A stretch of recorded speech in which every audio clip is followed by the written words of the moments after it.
एक उत्पाद भित्तिरे सुवर्णपुर जिले में आंब चाष आंब उत्पादन को विशेष गुरुत्व प्रदान करा जायछि।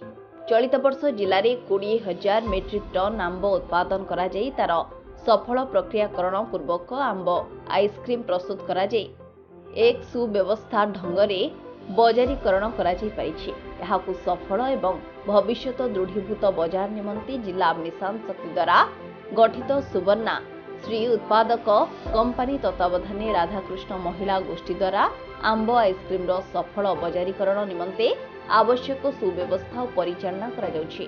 पुनश्च जिलार अर्थनैतिक अभिवृद्धि सह जिले माँ मानक आर्थिक समृद्धि तथा आत्मनिर्भर लक्ष्य आज सोनपुर सहर स्थित ब्लॉक मिशन शक्ति गृहठारे एक व्यवस्थित आइसक्रीम पार्लर सर्वसाधारण को उपलब्ध कराइबा निमंते जिलापाल सुवर्णपुर जिलापाल श्रीमती अबोली सुनील नरवणे करकमले उद्घाटित हो जाइछि। एही आइसक्रीम पार्लर रे 100% प्राकृतिक प्रस्तुत स्ट्रॉबेरी गुआभा कस्टार्ड और आंबर समस्त प्रकार आइसक्रीम सुलभ मूल्य रे उपलब्ध रही।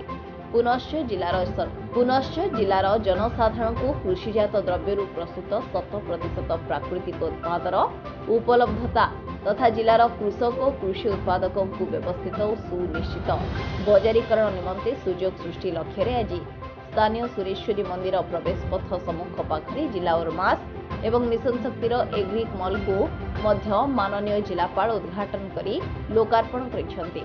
कृषिजात द्रव्य प्रस्तुत उत्पाद जिलार अन्य मानकु रोजगार और आर्थिक स्वच्छल करबा सह प्रेरणादायी होई परिबो। ए उद्घाटनी अवसर रे सीडीओ तथा निर्वाही अधिकारी जिला परिषद श्री निहारंजन कौर जीएमडीआईसी बलभद्र नायक सहकारी उद्यान कृषि निर्देशक ऋषिकेश दास डेपुटी सीओ ओरमास युवराज साहू जिला सूचना और लोकसंपर्क अधिकारी अश्विनी कुमार भोई डीपीएम फ्रांसिस लाक्रा ओडीपीसी मिशन शक्ति कार्तिक चंद्र नायक तथा जिला उत्पादक गोष्ठी सुवर्णश्री बीएलएफ और राधाकृष्ण एसएचजी सदस्य वृंद उपस्थित थे। सुवर्णपुर आशुतोष पुजाहारी रिपोर्ट रियो न्यूज।